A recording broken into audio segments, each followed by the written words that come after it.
ሙፍቲ በፍጥነት ወደ አላህ መሄድ እፈልጋለሁ። ያን ከማድረጌ በፊት ግን እንድታደርግልን የምፈልገው ነገር አለ ብለው አጥብቀው ጠይቀውኛል። አንደኛው ኢስላሚክ ባንክ በኢትዮጵያ እንዲፈጠር ነው።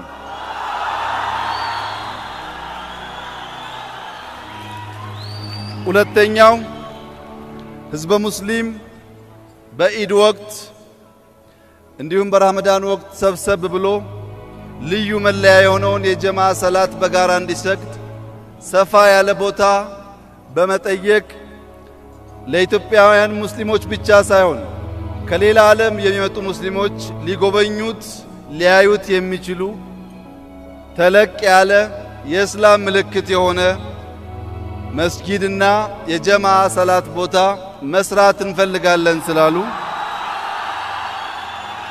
ይህንንም ለማሳካት በጽኑ የምንሰራ መሆኑን በዚሁ አጋጣሚ ላረጋግጥላችሁ እፈልጋለሁ።